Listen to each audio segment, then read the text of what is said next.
Hey, hi, hello. Welcome to Diana Emerson today.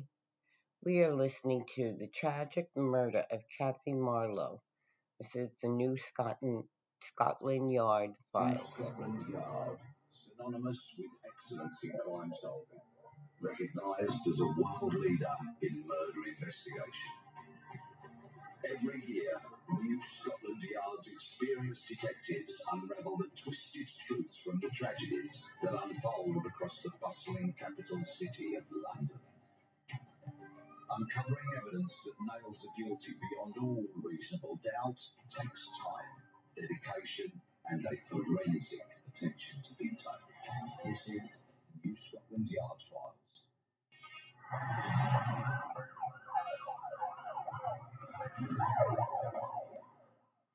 A diligent young woman goes into work on a Saturday. To encounter somebody in a pink fluffy scarf, somebody saying, no, don't do that, would have driven his rage to a point of no return. A bloodbath in a London office. Followed these drag marks in blood down the corridor to shower room. It's an horrific crime scene, and New Scotland Yard must bring a murderer to justice.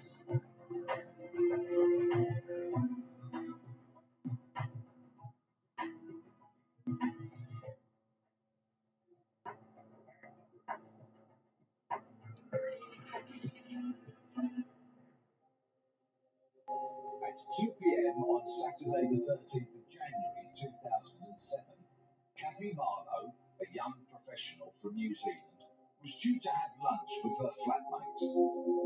Kathy had recently returned from a holiday in Egypt and was keen to catch up on work at Research Now, a company based near the Oval Cricket Ground in South London.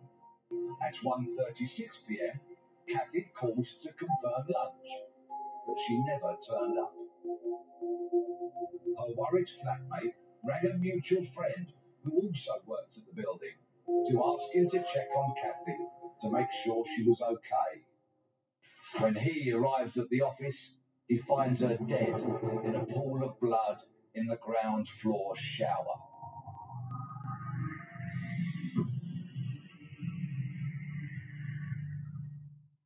The senior New Scotland Yard detective in charge of the case was Damien Alleyne. From my perspective, I was prepared before I go in. I just pause for a moment, to try and anticipate what I'm going to be looking at. I went in, it was a horrific scene. There was blood on the walls, there was blood on the floor. I mean, it was clear that there was a struggle, a violent struggle. Kathy was described as a really happy, bubbly girl. She was from New Zealand, over here in London, developing her work experience and using the city as her base.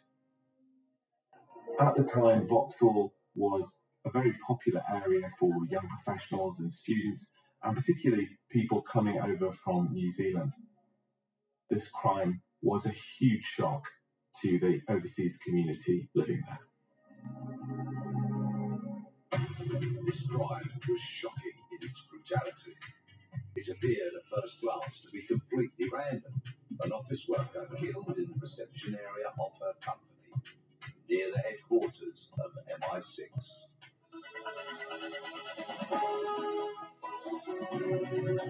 28-year-old Kathy Marlowe was found dead in a shower at her office last Saturday. It was a there but for the grace of God go I moment. Kathy Marlowe had gone to the office on a weekend because she'd been on holiday. She wanted to catch up with her work. She wanted to be diligent. She wanted to be a good worker. And that cost her her life. It was a Saturday with very few workers around and London's ever-present traffic noise. There was little chance anyone would hear Kathy's screams for help. It became apparent that the attack site was in and around the entrance, the communal entrance to the building. And then we followed these drag marks in blood down the corridor to a shower room, and Kathy's body was found in the shower room with a ligature around her neck. It was a scarf. There'd been evidence, there was a strong smell of bleach, and there was evidence of a clean-up operation by the suspects, who'd attempted to, get rid of the evidence, try and clean the blood, but there was just too much of it. Despite being hit repeatedly with a heavy object, the eventual cause of death was strangulation. In a vile twist, Kathy Marlowe had been strangled by her own scarf, a gift from her mother.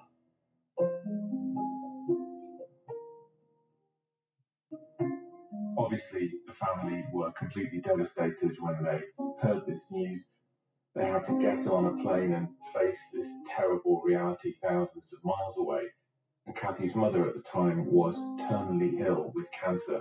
So really, this was a terrible time, just tragedy heaped upon tragedy.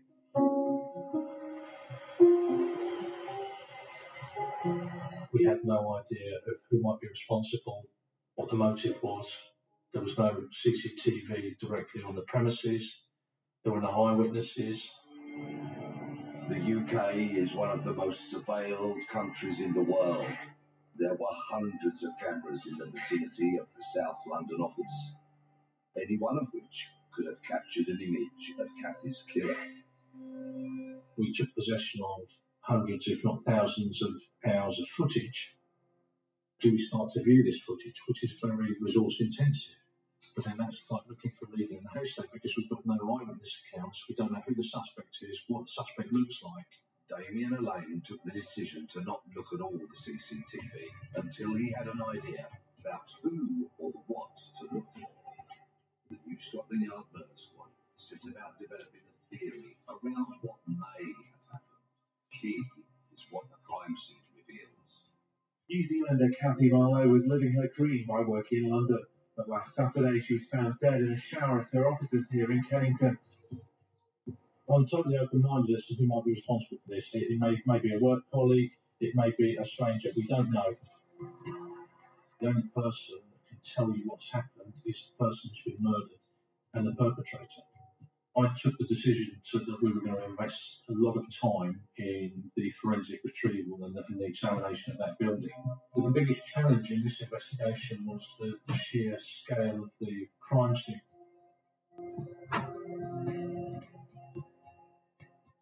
The challenging thing about a scene like this, with office workers coming and going, is preservation. To stop contamination, you have to keep everyone away. A team of forensic experts is pulled together and they begin a minute examination of every square inch of the building. The SIO will know full well that probably 80% plus of his evidence for that case is going to come from that crime scene.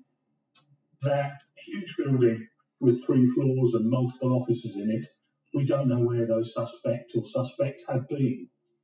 So that whole area has to be screened and looked at.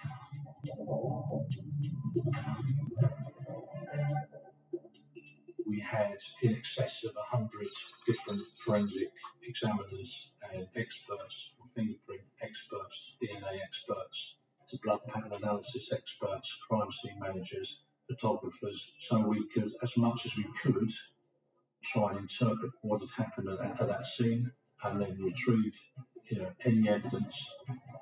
The forensic team's first job is to tell the story of the encounter itself. How many perpetrators? Did Kathy die instantly, or did she fight for her life? Was she killed where her body was found? The blood pattern analyst can work out a specific order of when things happened and where a person was, so they can look at what caused that blood stain or spatter or smear, and also not forgetting that if the victim is bleeding, then it's highly likely that the suspect or suspects will have blood on them as they exit the scene. If it bleeds, it leads. This afternoon, the investigation continues into how 28-year-old Kathy Marlowe, a New Zealander, died. There was a 999 call at about 9:30 on Saturday night, And when police arrived, they found Kathy's body here in the shower. Now, they think she was killed at some point during Saturday afternoon, and they're appealing for witnesses to come forward. They want to hear from anybody who might have seen somebody perhaps marked with bloodstains. The police had few initial clues. To assist the investigation, they asked Kathy's family to appear on camera and make a public appeal for help in finding the killer of their precious daughter and much loved sister. The police were hoping that they could make a public appeal, but they were very private people and they didn't want to put themselves forward. And of course, it goes without saying that they were in pieces over her death. When there's that personal angle, when there's a family member making an appeal, when the police don't have that in their arsenal, so to speak, it can make generating publicity and therefore generating leads on a murder case more difficult. We spoke to our flatmates, we spoke to colleagues, and on any view, there was no suggestion she had any enemies. Why would someone do this to Kathy? Friends, colleagues, and all the other people who worked in her company needed to be questioned. There were over 100 people who worked in the Research Now building. Forensic samples were taken. Details of their whereabouts and alibis were recorded. Of all the people working at Research Now, there was one person who didn't have an alibi. That was the man who found Kathy's body. This was the friend that Kathy's flatmate had called, and he said he'd walked to Research Now, walked to the offices, and found her body. So the first person arrested in this investigation was presented to me as a suspect in the case because he'd already been arrested at the scene prior to me accepting responsibility for the investigation. He worked alongside Catherine in Research Now. He found Catherine in the shower cubicle. Murder investigations are high-stakes situations. This man could have killed Kathy, or he could have just been a concerned friend who'd found her body, this appalling, bloody scene, and is now being treated as a suspect. His behaviour was deemed to be over-helpful in terms of the officer's interpretation of his behaviour at the scene. And it was on that basis, I think, they took the decision to arrest at that time.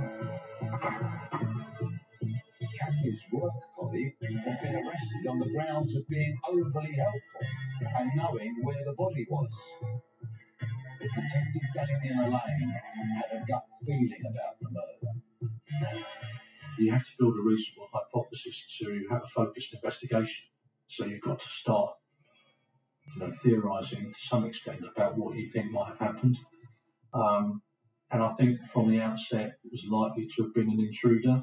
It didn't look as though it was a targeted attack at Catherine. It was not normal for office staff to be in on a Saturday. My view was that Catherine had disturbed him and that had then resulted in her being attacked. One of Damian's first actions as the detective in charge was to question the suspect.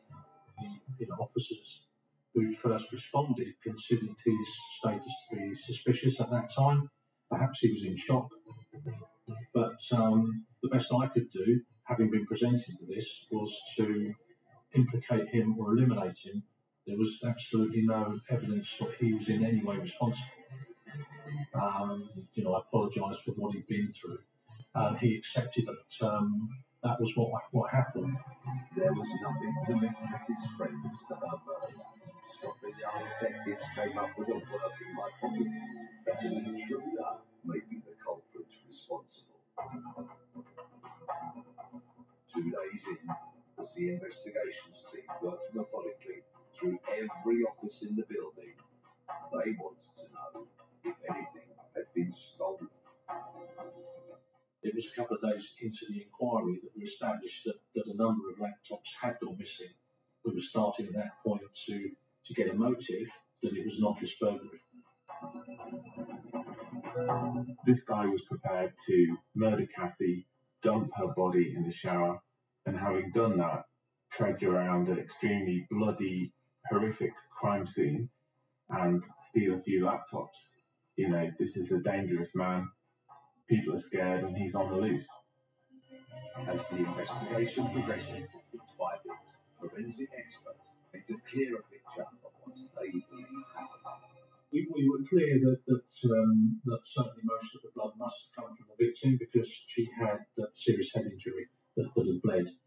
Because we could see the drag marks in blood, it became apparent that it was likely that it was the victim's blood in the main. All the signs point to a prolonged and violent attack.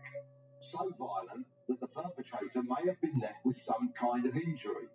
So the team would be looking for a trace of him, anywhere he'd been, walls, stairs or attack site. We know the killer is cruel and ruthless, but we also know he's someone who takes risks.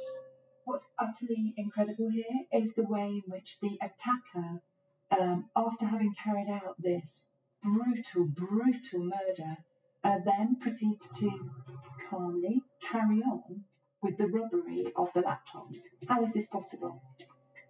What I think we're dealing with here, to me, has an almost kamikaze feel. It's utterly reckless. It's almost akin to a suicide. There's a quality to it which is somebody who is pulling the house down, who's given up totally, who's destroying everything and anything, who's totally driven by an absolute destructive urge. And Kathy got in the way.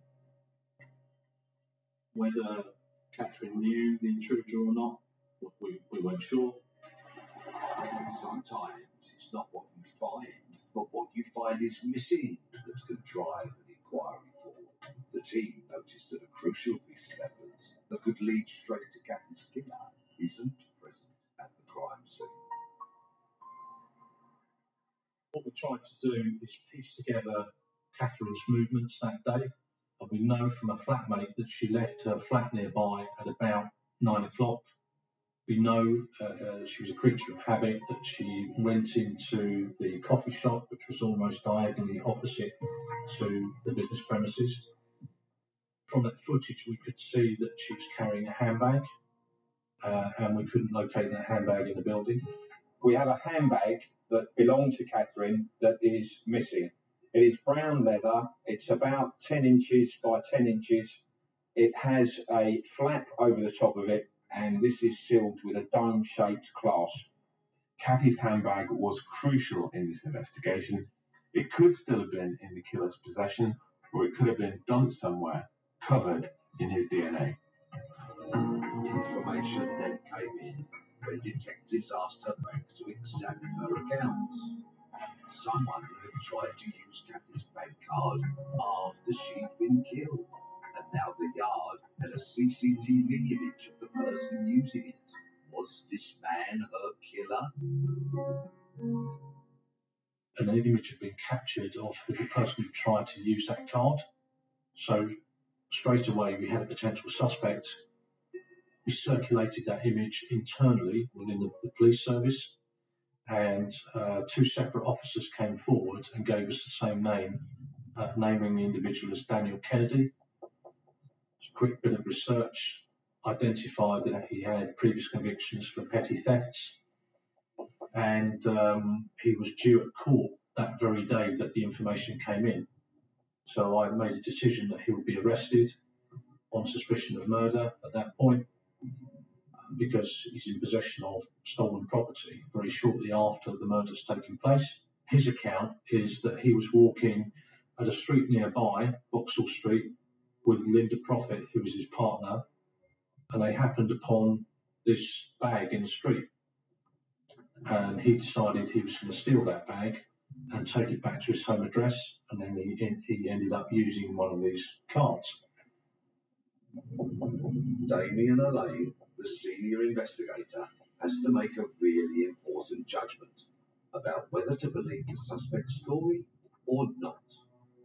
He took us back to his home address, located the handbag for us, which became important in terms of evidence inside the contents of that bag.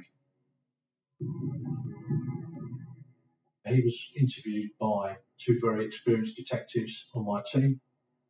It was their view that his account was credible. On the basis of all the research we'd done about his background, that seemed logical. But we still went through the process of, okay, well, where were you on the date and time of the murder? What were your movements? We still took forensic samples from him because we still want to eliminate him from the scene. So, yes, we believe him, but it has to be evidence-based. He was charged in the connection with handling stolen property. So he was bailed, but he was subsequently eliminated from the investigation as a suspect. Kathy's handbag had ended up in the hands of a petty thief, a chancer, but not a murderer. So it's back to the drawing board for detectives, which in this case is forensics. A post-mortem is carried out on Kathy's body. Despite the injuries from repeated blows with a blunt instrument, the cause of death has been confirmed to be asphyxiation. The team are now searching for any traces of the attacker on her body. One of the best pieces of evidence you're going to get in a homicide, unfortunately, is the victim. The last person that was been in contact with that victim was the perpetrator or the perpetrators. Evidence we know gets trapped under fingernails, fibres, skin, blood, just about everything. A vital pieces of evidence.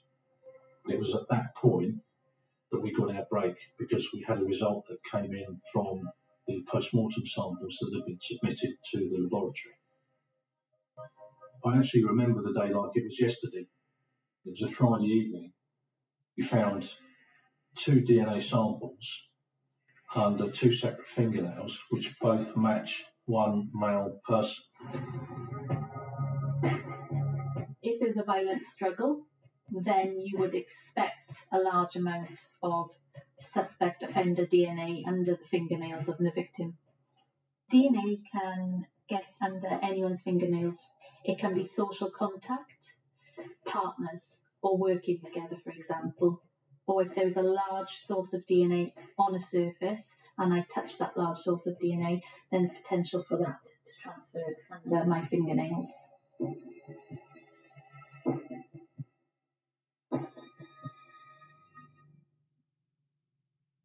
The genetic material under Kathy's fingernails is going to be the best chance of getting a breakthrough on this case.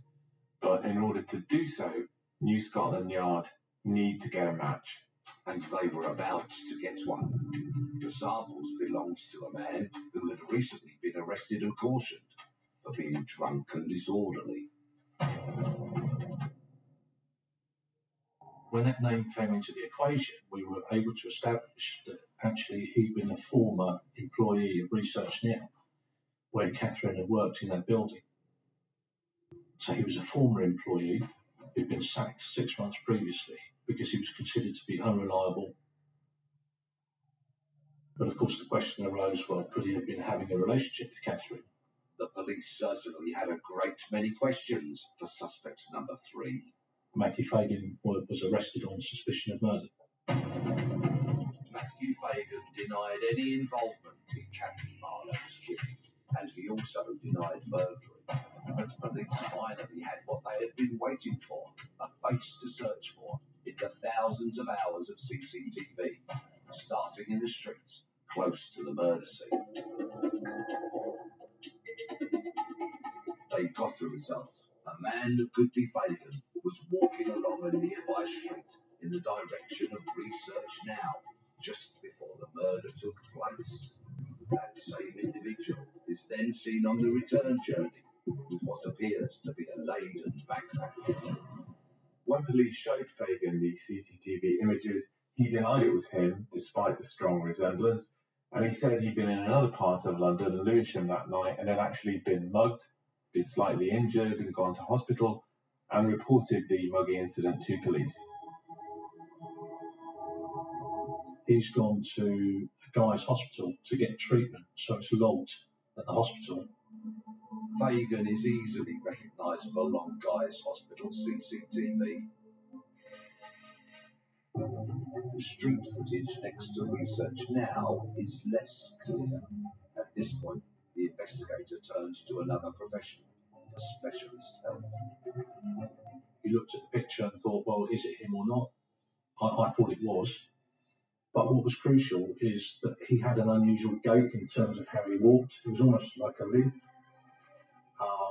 So what I did then, I contacted a forensic podiatrist. A forensic podiatrist is someone who studies the unique way people walk and carry themselves. It can be used as an additional means of identification. He said that is the same individual. So that became key in terms of that CCTV. You are near the scene of the murder at or about the time of the murder. So he couldn't have been in Lewisham being mugged. And clearly he fabricated this because he'd had a head injury, which he had to account for, but equally he had to account for an alibi to take him away from the scene. The senior detective is a man on a mission. He is convinced that Fagan was at the crime scene at the same time as Kathy Marlowe, and that he's lying about the mugging. He believes that the head injury came about because Kathy Marlowe was fighting for her life during the violent struggle. And he's certain Fagan attempted to clean up the crime scene and use the men's room to wash the blood off himself before he walks out with the laptops. Fagan is the prime suspect, but what's his motive? Would any man kill so violently for some laptops? So you get disturbed as a burglar. What would possess somebody to then go and kill somebody? And he had no previous convictions either. You think?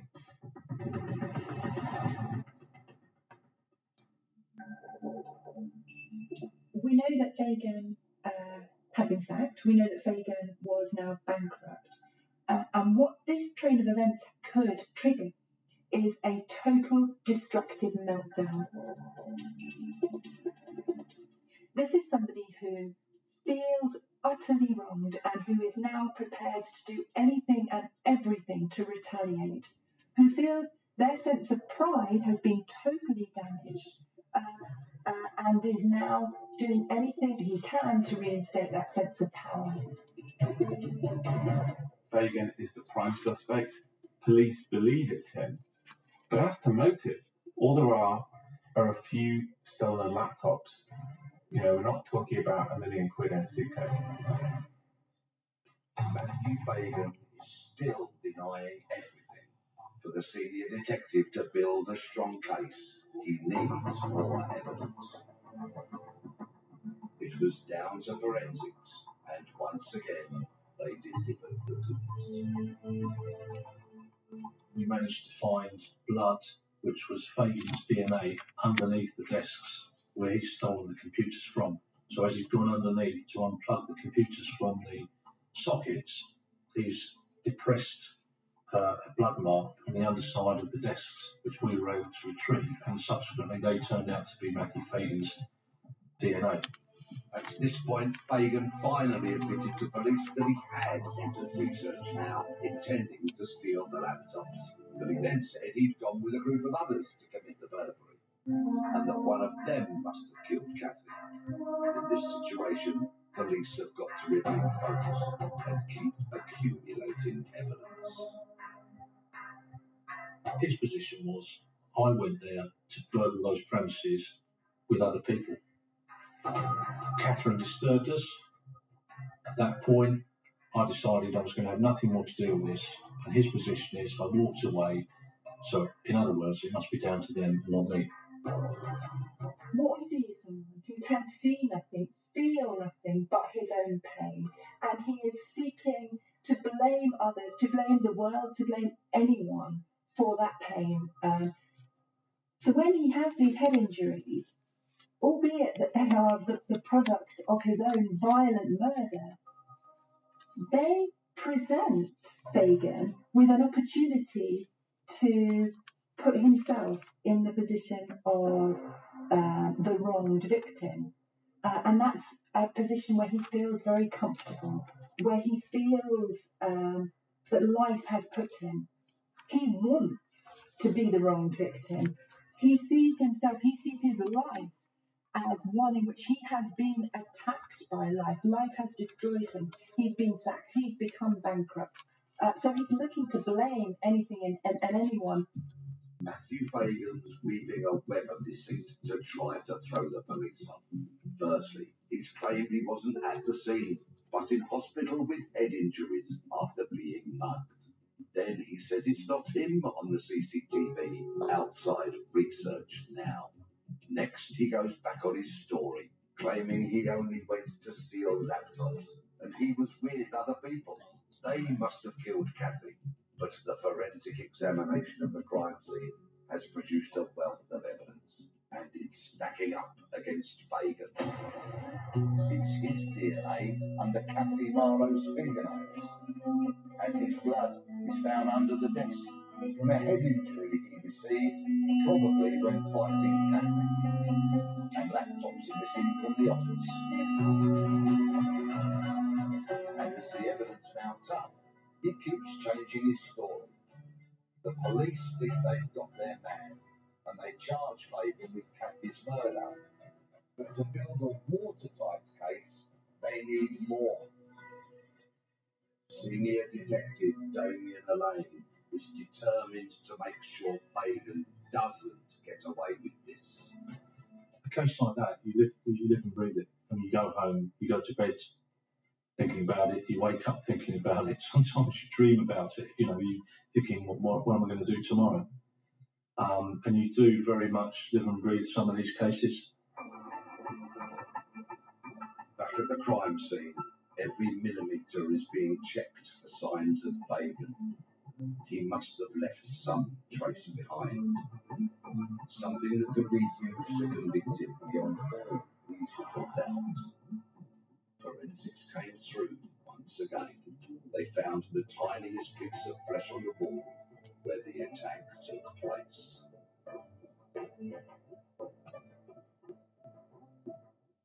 We know there was a struggle. We found the tiniest fleck, the flesh with a hair on it, on the wall in that immediate area where Catherine had been attacked.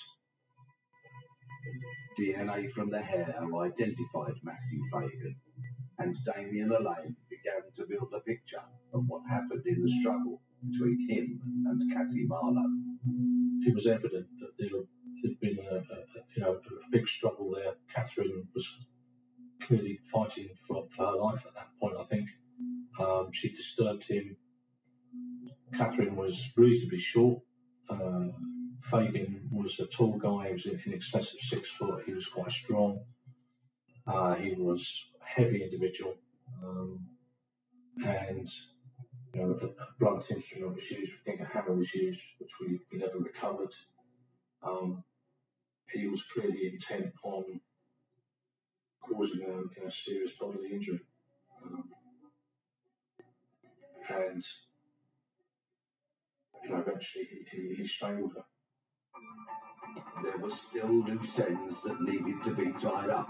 Matthew Fagan had confessed to stealing the laptops, but police hadn't been able to track them down, so they made a specific appeal to find the computers. This individual contacted us and said that after that murder had occurred, he was approached by Fagan and he purchased a number of computers from him. This extra evidence put Matthew Fagan firmly in the frame as the thief. And just before the trial, another piece of damning evidence came through, this time from Kathy's handbag. Police knew she had it with her when she went to the office, and that it later fell into the hands of a petty thief. Once they'd recovered it, they sent it for testing. Matthew Fagan's trace evidence in terms of DNA and fingerprints were found on the inside of that bag on cards and other items in there, cosmetic items.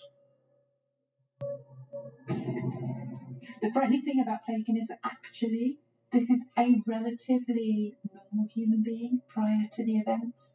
And I think that's more alarming in that actually I think that the basic personality traits were not that of a psychopath. With Fagan, we're not dealing with a murderer who is in any sense insane. We're actually, frightening as it is to understand, we're actually dealing with somebody who, prior to his life falling apart, was a relatively sane individual, I think.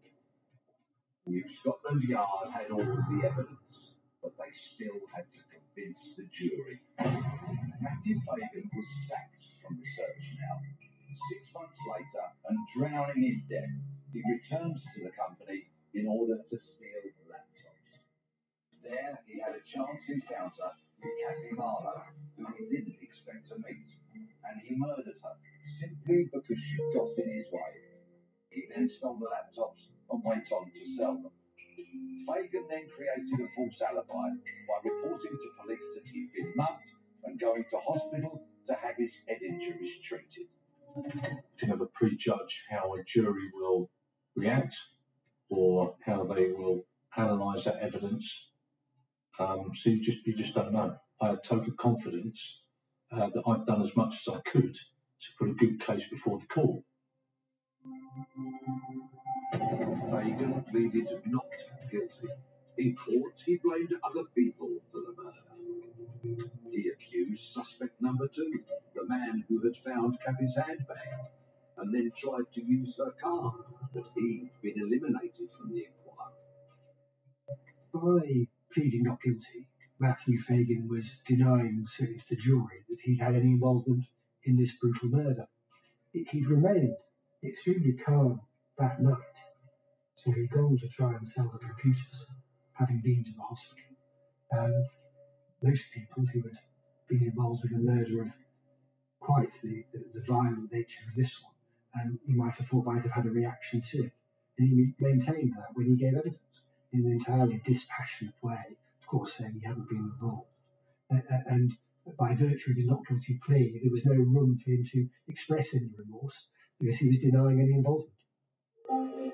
Suspect number 1, Kathy's friend who had found her body, gave an emotional account of the trial. Eventually, Fagan took the stand. He went into the witness box to give evidence in his own defence, and in doing so, he put himself at risk of being cross-examined, and because he'd constructed a number of lies, and we could say that they were lies, it was open to our counsel to do a very good job of deconstructing his whole story. In giving his account, he seemed rather stuck on his explanations, his movements, and where he must have been. And that was entirely inflexible and really didn't reflect the other evidence, the absence of anything to support the fact that he himself had been robbed. And it was rather a wooden performance. Fagan doesn't think he's guilty. Don't get me wrong, he knows that he committed this murder intellectually. He's not insane. But he doesn't think it's his fault. He thinks he is entitled, that this was a legitimate response to what has happened to him. So on some level, he doesn't think he's guilty. Fagan insisted he was not guilty. He felt he could convince the jury of his innocence. I think he thought he was more intelligent than the people that were interviewing him. I think he thought he was more clever than he was, and I think that was potentially part of his psychology for giving evidence in his own defence.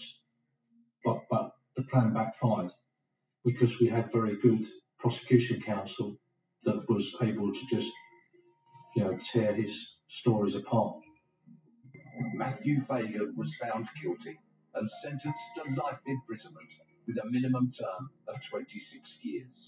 During the trial, I'd had a lot of contact with Kathy Marlowe's family. They'd come from New Zealand. They'd wanted, as they're perfectly entitled to have, an explanation as to how the trial was going to progress and what the issues were. They were remarkably stoical throughout the trial. They were extremely pleased that there had been a conviction, whilst often it's the reaction that there could be a longer sentence. They did appreciate that the sentence that was passed was a very long sentence indeed.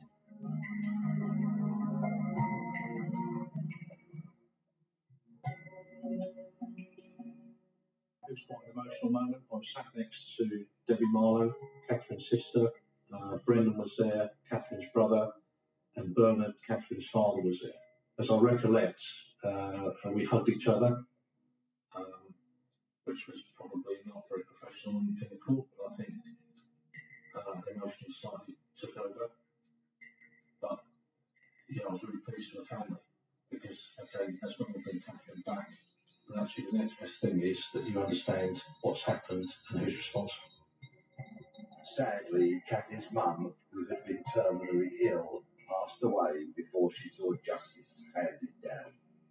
Today's verdict will bring some closure in seeing that justice has been served. However, it won't bring our Catherine back. She lives in our hearts and minds every day. We have lost our Catherine. She has gone forever, and that will never change.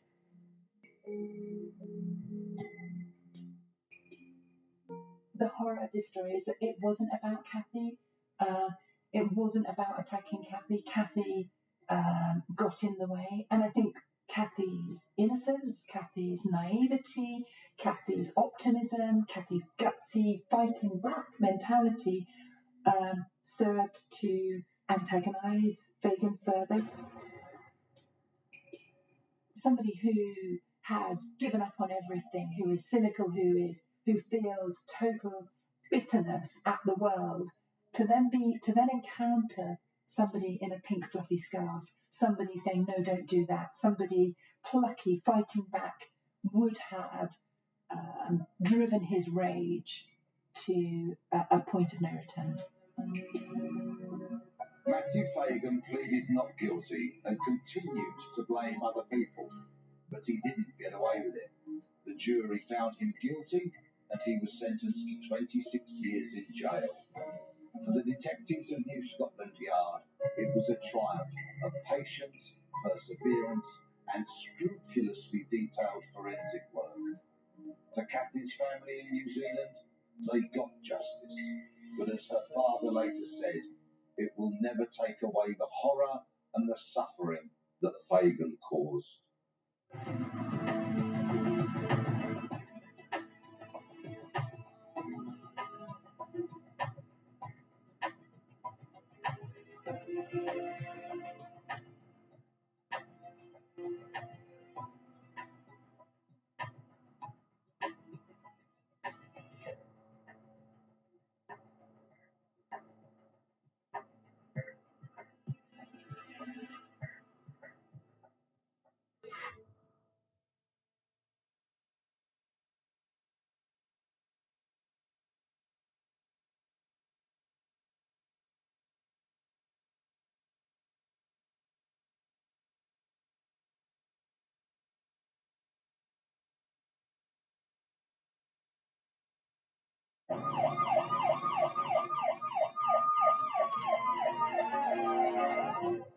In Wisconsin, dismembered human remains are found along a river's edge.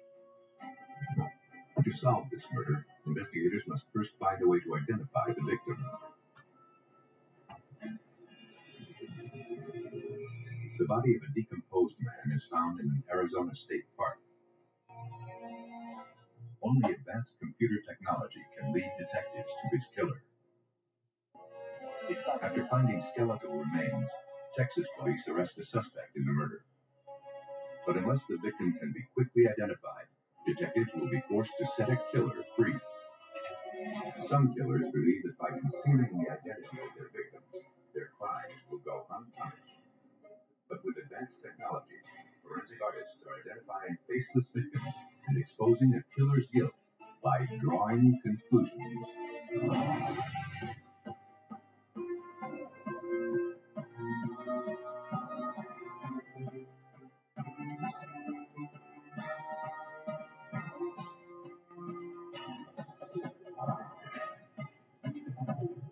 In this episode, some of the names have been changed. Outside the city limits of Madison, the serene landscape of Sauk County, Wisconsin is a popular destination for people looking to enjoy the outdoors. Around 4 p.m. on July 30th, 1999, A woman and her son were hiking a trail along the shores of the Wisconsin River. The young boy noticed a plastic grocery bag at the water's edge. A closer look revealed the skeletal remains of a human hand. The mother quickly summoned police.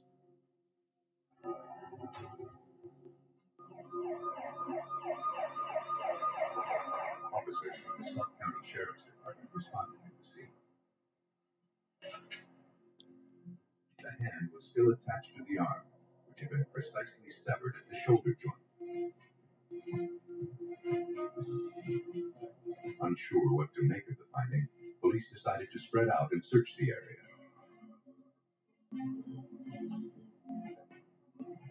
Scattered along the shoreline, they discovered several trash bags.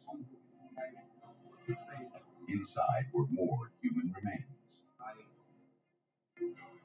Detectives recovered the head and torso of what appeared to be an African-American woman. Her face and scalp had been sliced from the skull.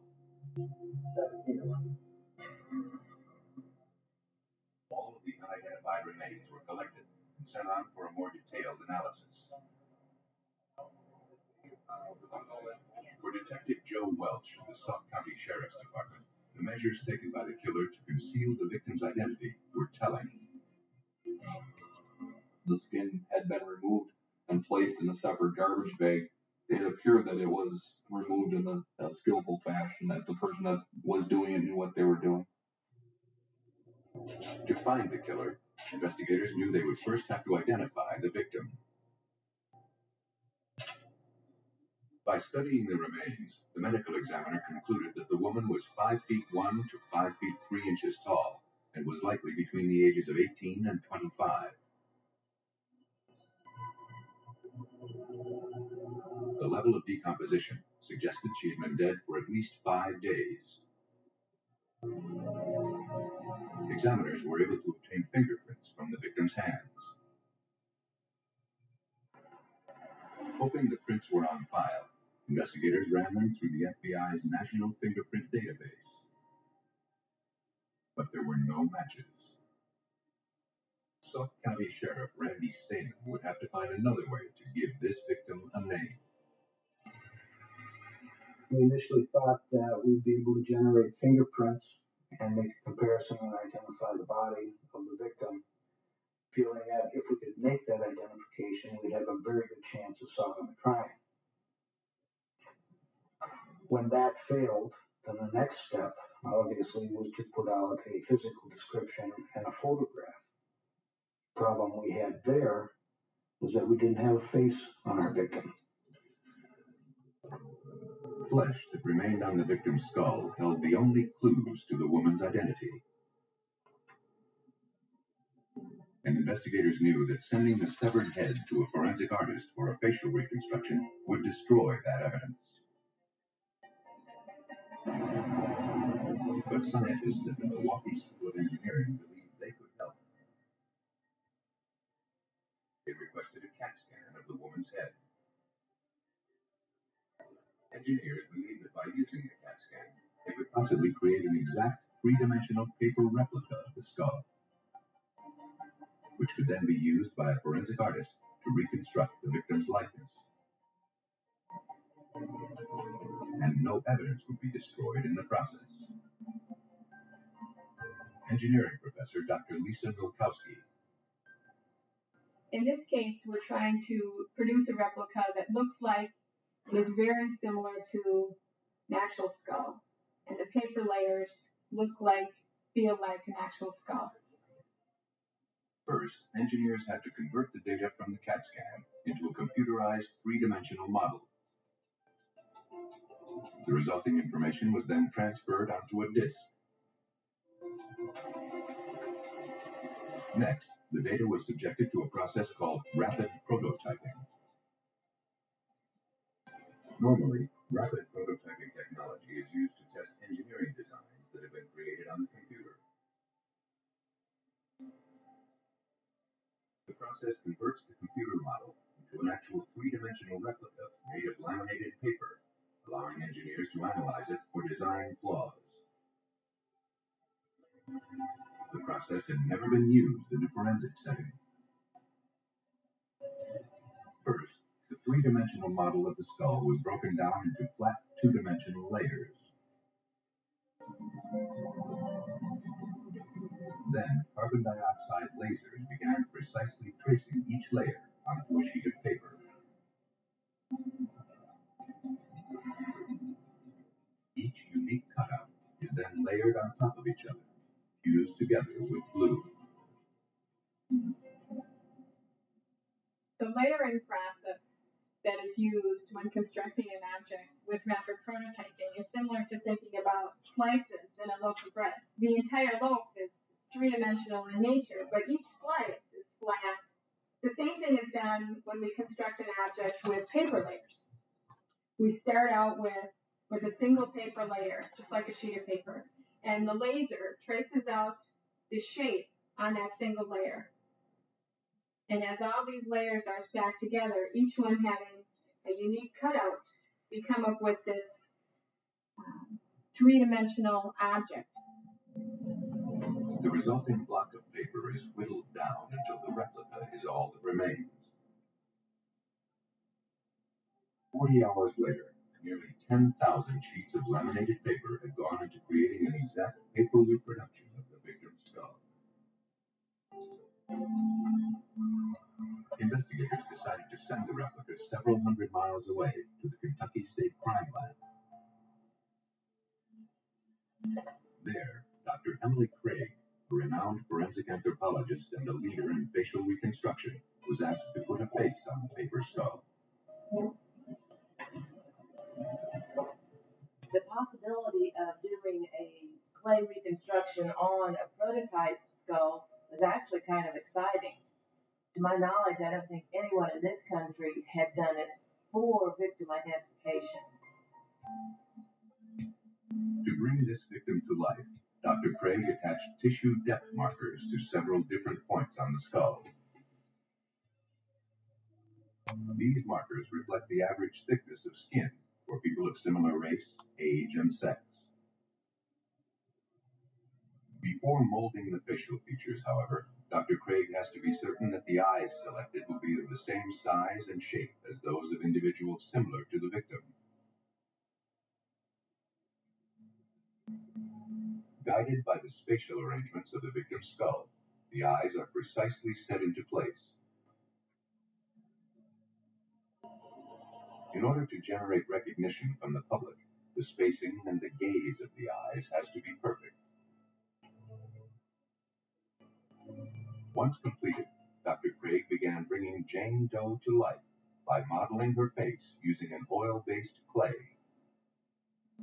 The fine detail as to the lids and the nose and the lips, that's basically where the artistic skills supersede or complement the scientific data. You really need both to do a good facial reconstruction.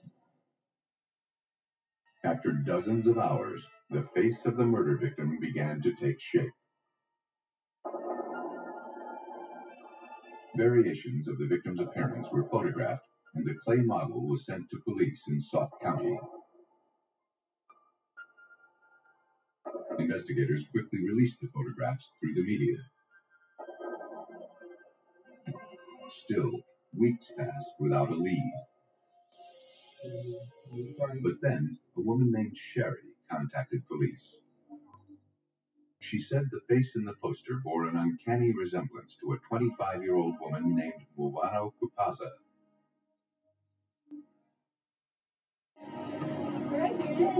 Muvano, she said, had come to the United States from Tanzania to study English. What do you think? Muvano was a relative of Sherry's ex-husband, Peter Kupaza, who was also from Tanzania.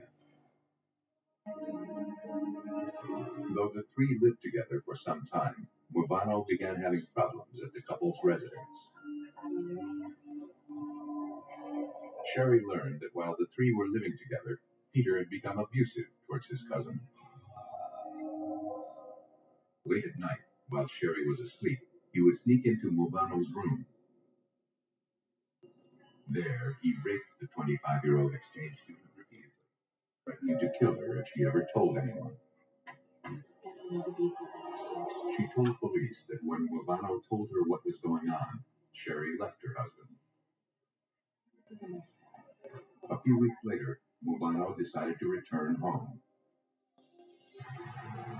Police now believe that the young woman never made it back to Tanzania. Looking to verify that Mubano was the murder victim, detectives went door to door throughout the neighborhood. Neighbors agreed that the reconstructed face resembled Mubano Kupasa.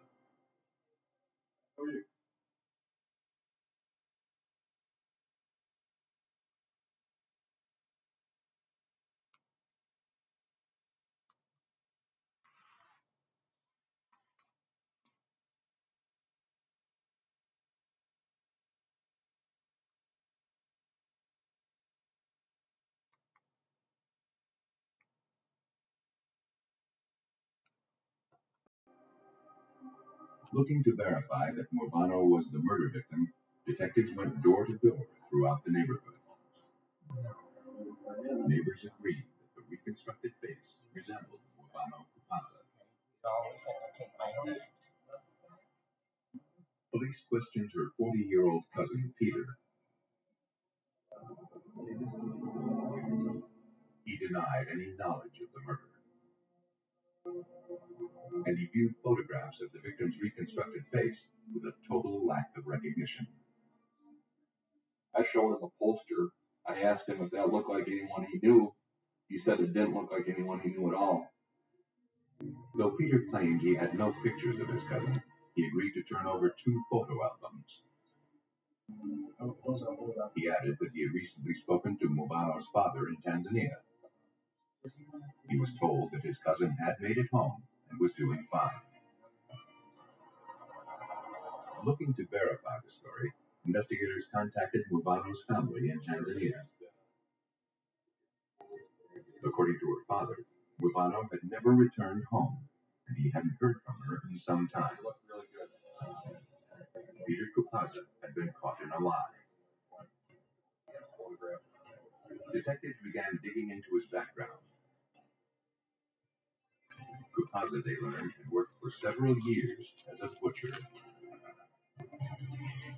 Though that did not prove murder, it went a long way in explaining the precision in which the victim's remains had been severed. Believing the dismembered victim found at the Wisconsin River was Mubano Kupasa, investigators shifted their focus to building a murder case against her cousin, Peter. With the help of forensic anthropologist Dr. Emily Craig, investigators in Sauk County, Wisconsin, believed they had finally identified dismembered human remains as belonging to 25-year-old Tanzanian native Mubano Kupasa. And statements made by the young woman's relatives led police to believe that her cousin, 40-year-old Peter Kupasa, was behind the brutal murder and dismemberment. Before they could prove murder, however, police needed irrefutable proof that the victim found at the Wisconsin River was Mubano Kupasa. They tracked down her local doctor. Police selected the young woman's medical records, hopeful they contained the information needed to make a positive identification. They were in luck. We were able to get some forms that she had filled out, and she touched to fill these forms out.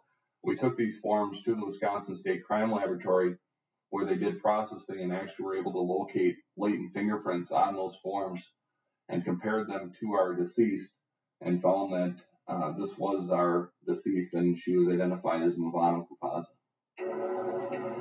To make their case against Peter, police contacted his ex-wife Sherry the following day. Though the suspect denied having any photos of Mubano, Sherry discovered 3 pictures of her in her ex-husband's photo album. And they bore a striking similarity to Emily Craig's facial reconstruction. With the search warrant in hand, police and forensic technicians returned to Peter Kupaza's residence. Now they were looking to uncover physical proof of murder. In the bathroom, they believed they found it.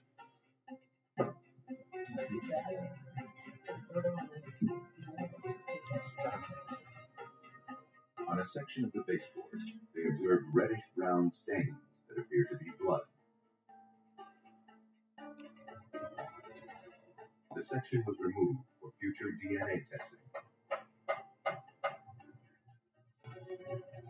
Investigators turned to forensic examiners for proof that Peter Kupaza had murdered his cousin.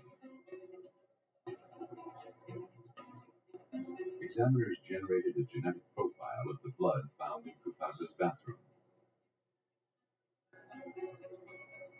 When that was compared to the DNA recovered from the victim's flesh, they found an identical match.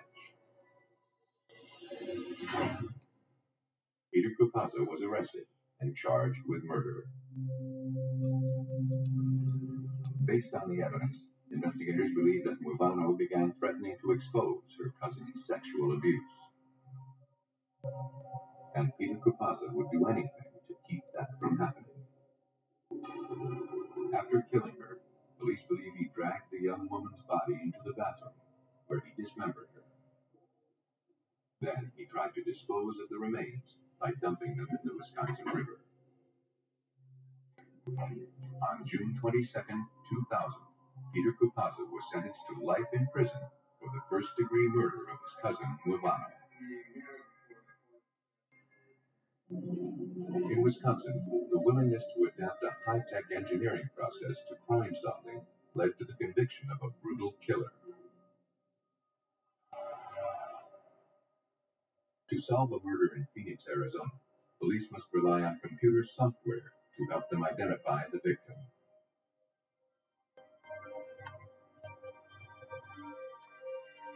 North of the city of Phoenix, on the evening of February 17, 1996, a hunter walking along a trail in the Tonto National Forest noticed something lying just inside the tree line. He approached the object, believing it to be an injured animal. But what he found was a lifeless human body. The man fled the scene and called 911. Deputies from the Maricopa County Sheriff's Office were dispatched to the scene.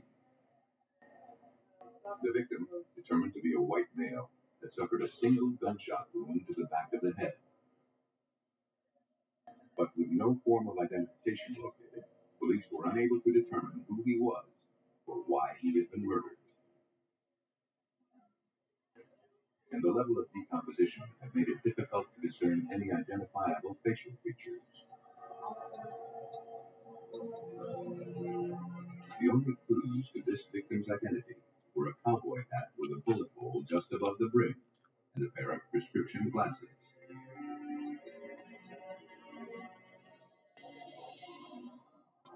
The following day, Maricopa County investigators were no closer to identifying the victim. But for Sergeant Keith Moore, mud stains found on the victim's clothes provided a clue as to when the murder had occurred. Well, earlier in that week, we had experienced rain in the area. There were some indications from the mud on the clothing that the body was there before the rain because of the mud that was splashed up on the clothing on the pants line. The medical examiner determined that the victim had been dead at least 10 days. Cause of death was a large caliber gunshot wound to the man's head, fired at close range. He was determined to be between the ages of 45 and 55, standing about 6 feet tall. But other than fingerprints, no identifying features remained. Decomposition had left his face unrecognizable.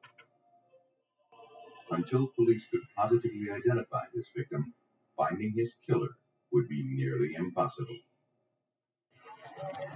Police in Maricopa County, Arizona, continued trying to identify the decomposed body of a middle-aged white male who was found shot to death in the Tonto National Forest. Detectives began scouring recently filed missing persons reports, hoping to find one that matched their victim, but none were found. And the victim's fingerprints, which were recovered at autopsy, did not exist on any law enforcement database. Homicide Detective Barry Lynch worked the case.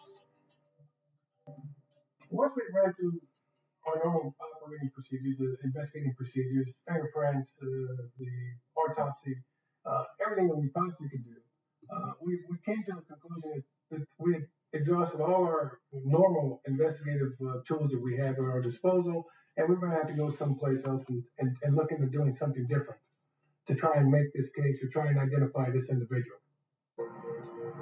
Detectives turned to examiners at the nearby Glendale Police Department. There, forensic artist John Winthrop was assigned the case. By applying specially designed computer software to photographs of a victim's face, Winthrop has become an expert in erasing the effects of trauma and decomposition. Having a clear image of the victim's likeness makes it more likely that someone will recognize the face. In this case, it's a matter of using these tools to eliminate and clean up the original photograph, the original picture being scanned, to get rid of the decomposition, to get rid of the trauma, and take that image, which is once graphic, and turn it into a presentable image for the media so they can assist in the identification of this person. Before beginning the reconstruction in this case, however, Winthrop had to first photograph the face of the victim found in the Tonto National Forest. When you're taking photographs of the victim's face, ideally what you would like to have is what's referred to as a Frankfurt plane, which is just almost a portrait-like eyes front, even keeled facial shot. In doing so, in the process, you have to keep into consideration that you're going to be scanning this photograph in. Winthrop next photographed the cowboy hat and prescription glasses that were recovered from the crime scene, careful to use the same scale as the photographs of the victim's face. Taking a Polaroid at arm's length away gives me a form of measurement so that when I'm taking photographs of glasses and cowboy hats and other items that are going to be scanned on the photograph, I have a distance of measurement. Investigators hoped that by layering such details onto the reconstructed face, it would become more likely that someone would recognize the victim. After scanning all of the photos into the computer, Winthrop was ready to begin the reconstruction. His first step was to use the computer software to eliminate the trauma and decomposition present on the victim's face. Taking those graphic images away starts off with finding a good piece of tissue, good piece of skin that is not decomposed. And by taking a tool referred to as clone pipe in this program, I can take this large circle, which is placed over the tissue that is not decomposed or not exhibiting trauma, and then taking the small circle and cloning the good tissue over the bad tissue, or skin in this case. Then, using a smoothing tool, Winthrop blended all of the skin tones together until no traces of damaged tissue remained. In the final step of the process, the victim's prescription glasses and cowboy hat were layered onto the image. Finally, a week after the unidentified victim was found murdered, the forensic artist had given him a face. Maricopa County detectives quickly released the victim's image to the media. Within a few hours, John Winthrop's efforts paid off. A local resident, John Christian, recognized the victim as being 52-year-old Thomas Donahue. I know Sue works at the grocery store. He hadn't seen or heard from Tom in some time. He described his friend as a simple but nice man who was always eager to gain the acceptance of people around him. John Christian told police that Tom, who was employed as a security guard for a local company, lived with a woman named Darlene Schlicht. Though Darlene and her friends were rumored to be involved in criminal activity, including forgery and check fraud scams, Tom tried to fit in with the group. Christian had heard that one of those friends, Kerry Scott, seemed to resent Tom's efforts to include himself in their activities.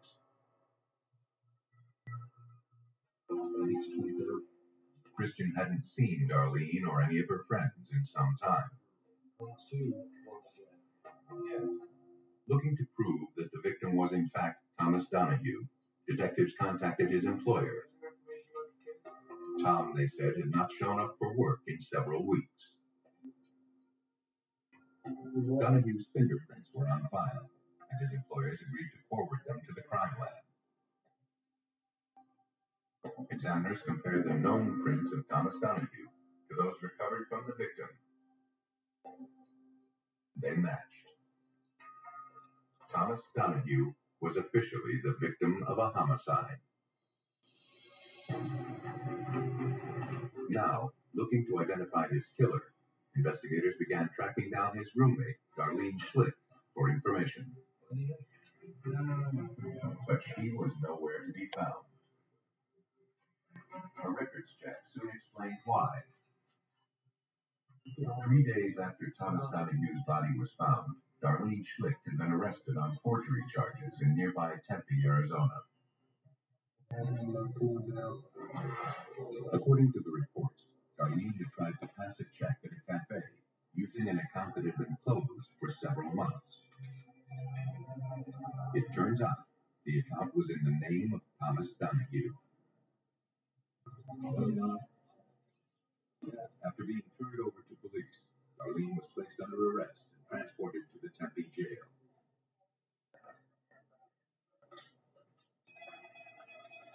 Though the finding was incriminating, it didn't prove that Darlene had committed murder.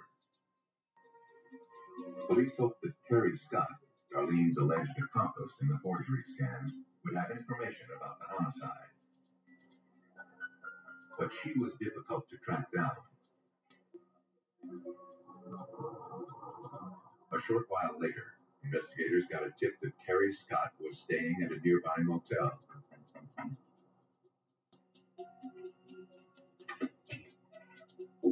The woman who answered the door told police that Kerry wasn't there.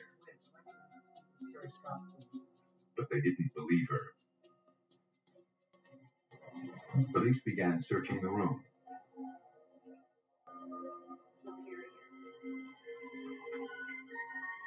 In the bathroom, they found Kerry hiding in the shower.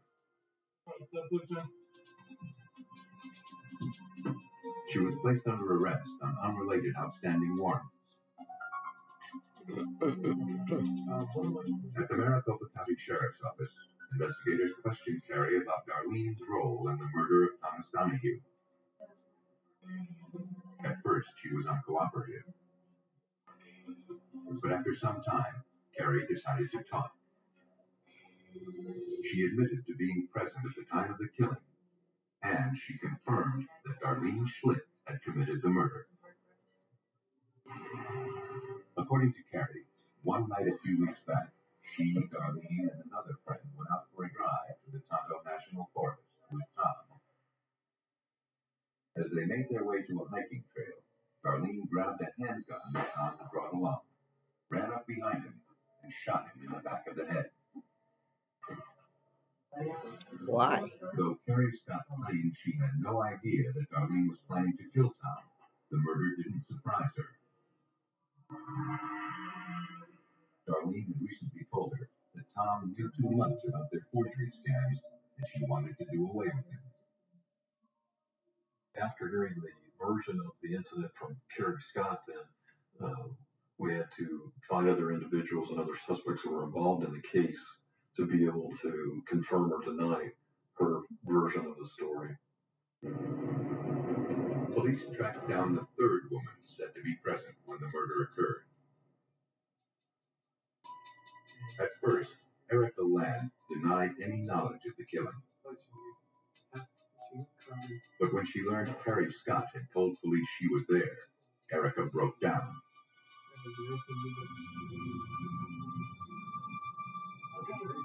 But she had a different story to tell. According to Erica, it was Carrie Scott and not Darlene Schlicht who had pulled the trigger. Erica said she had not been included in the planning of the murder. In exchange for her testimony, investigators agreed not to arrest her. Unsure what to make of the conflicting stories, detectives traveled to the Tempe jail to interview Darlene Schlicht. Like Erica Land, Darlene blamed the murder on Carrie Scott. Darlene admitted that she had helped plan the murder. They decided that Mr. Donahue wants to involve himself in a criminal activity, and out of a conversation that they had at Darlene's apartment, they conspired to go ahead and take him to some remote area in the county and kill Mr. Donahue. Though police had no physical evidence to corroborate the testimony, they were now convinced that Carrie Scott's version of events was a lie. Carrie Scott spent a good deal of her time trying to figure ways to isolate herself or remove herself from her involvement in this particular case. So there was a stark contrast between the two. And having interviewed the other principals involved in the case and some of the other witnesses, they all tend to corroborate what Ms. Darlene Schlicht had stated. Police believe that Thomas Donahue tried to get involved in the group's criminal activity. But Carrie Scott and Darlene Schlicht didn't trust him, and they decided to kill him. On February 7, 1996, they lured him to an isolated spot at the Tonto National Forest. As he walked along a trail, Carrie Scott approached him from behind and shot him once in the head.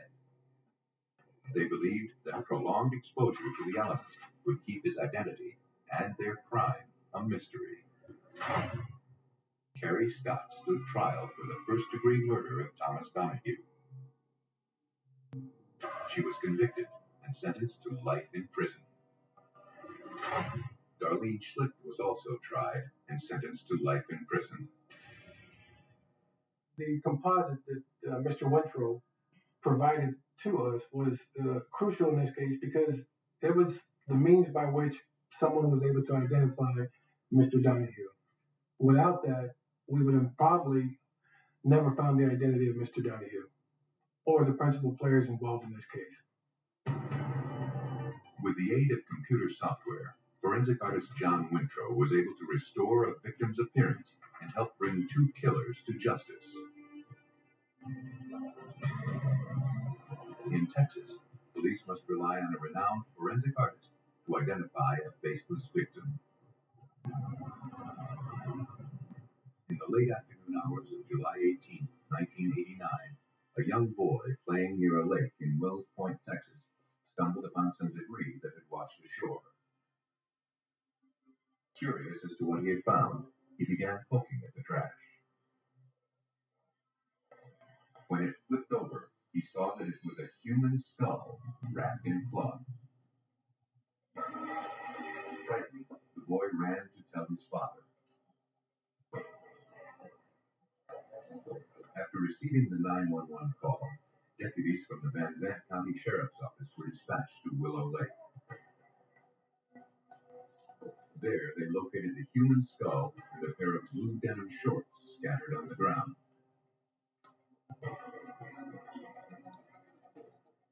Rope had been used to bind the items.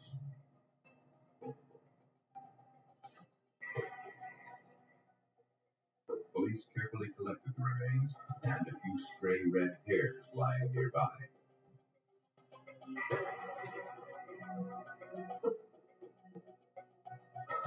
Having found no other clues to the victim's identity, investigators forwarded what little evidence they had recovered to forensic examiners.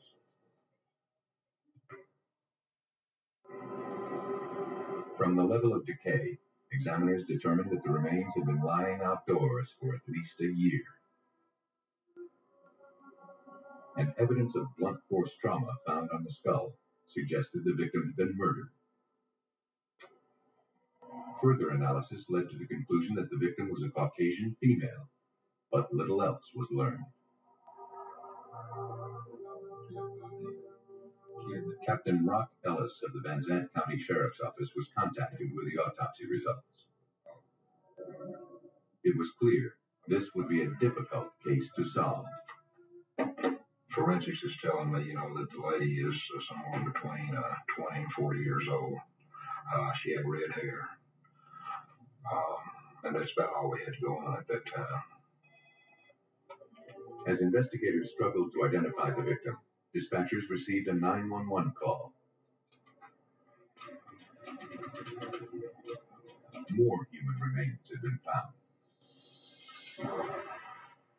Because of the decreased water level at Willow Lake, a passerby had stumbled upon a partial skeleton lying in the mud.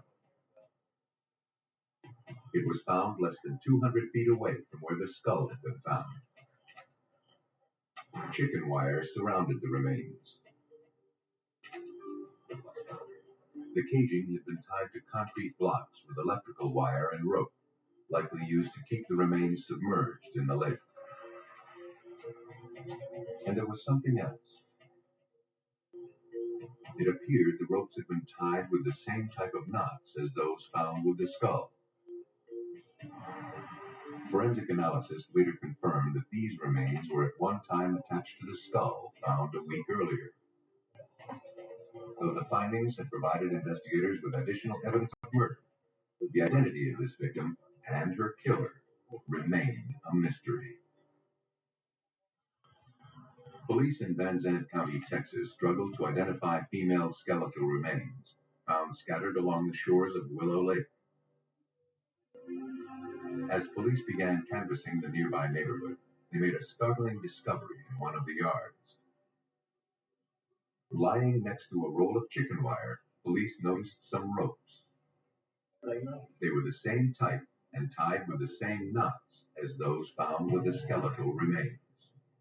The same knots were tied on all three places. A clove hitch is not unique. A bowline is not unique.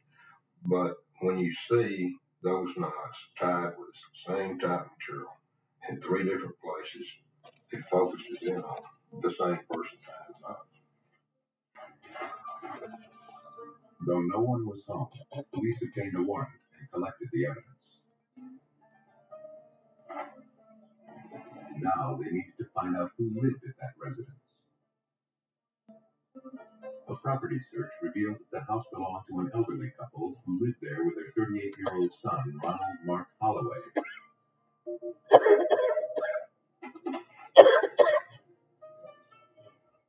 And a records check indicated that Holloway was currently on parole for the sexual assault and attempted murder of a woman in another state.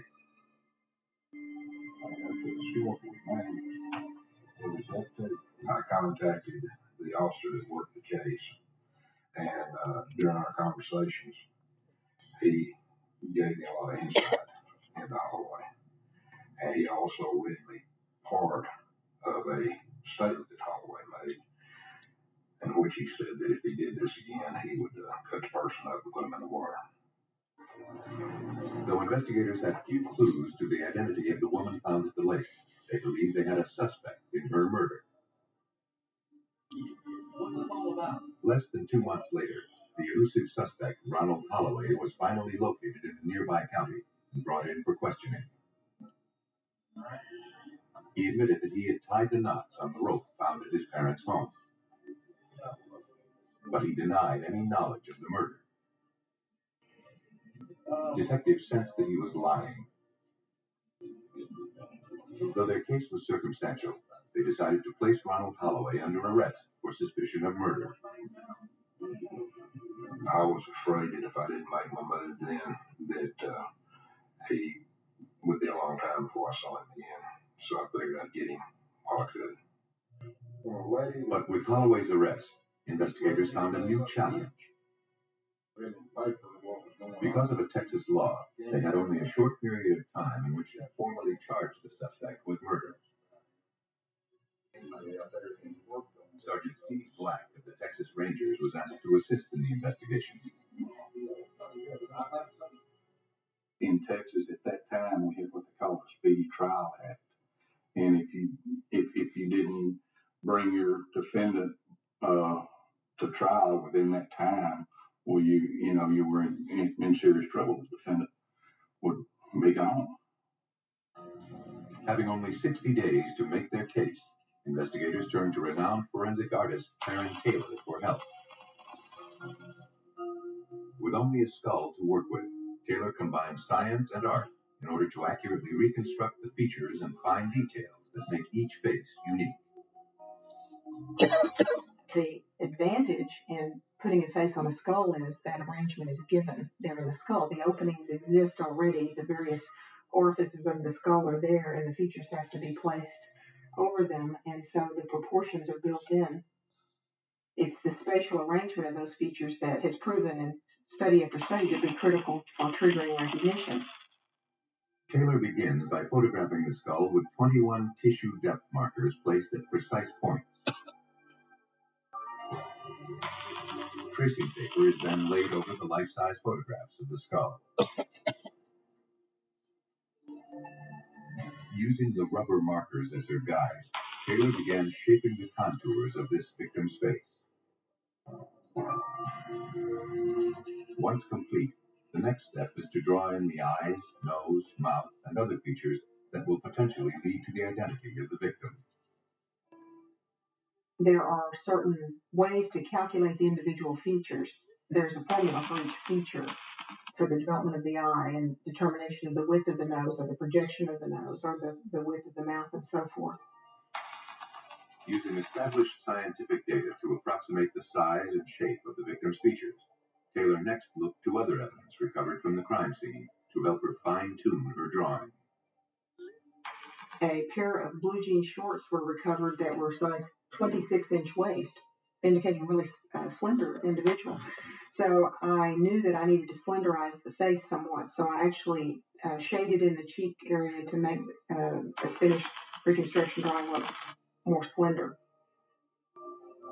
Karen Taylor had taken a faceless skull and created the image of a young woman, hopeful it would lead to her name and the name of her killer. The forensic artist has the ability to develop a face that gives that individual who's a victim of violent crime one last opportunity to be identified, and that's the reason we do what we do. Hoping this would generate the lead they needed to link Ronald Holloway to the murder victim, investigators quickly released the sketch through the media. Within a few hours, they got a tip. A caller recognized the sketch as resembling 28-year-old Jennifer D. Weiniger, who shared a house with her boyfriend in nearby Elmo, Texas. Police went to the address. Ray Dawson agreed that the sketch he had seen in the paper looked like his girlfriend.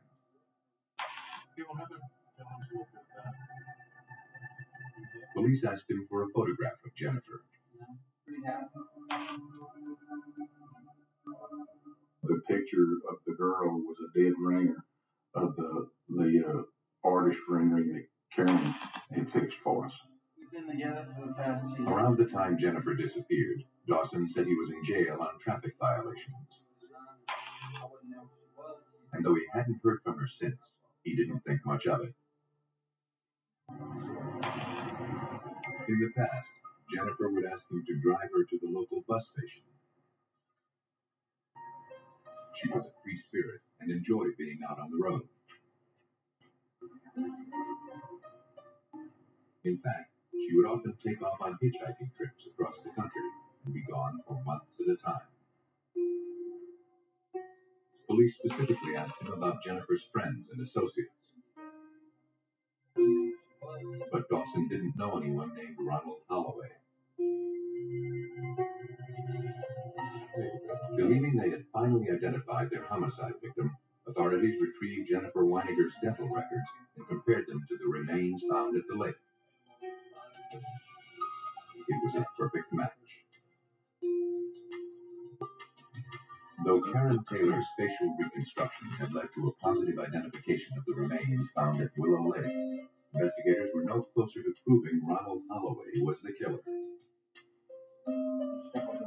And under Texas law, police only had a few days left before they would have to release the suspect.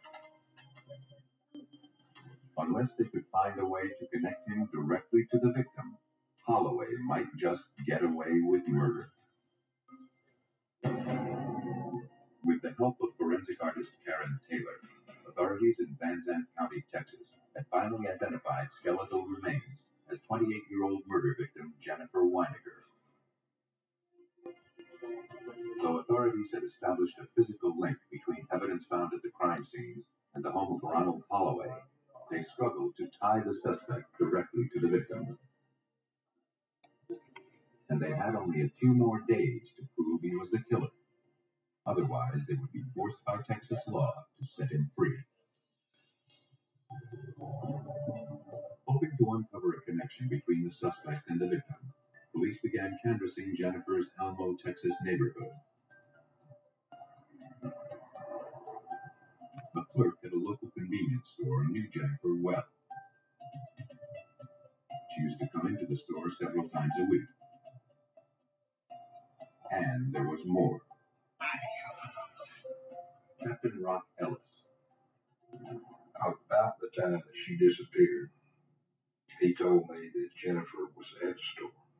Holloway pulled in, and he was pretty well known because he had at that time a pretty flashy red truck, and that he talked to her outside the store that evening about 10 o'clock, and that she got in the truck, and they went up together.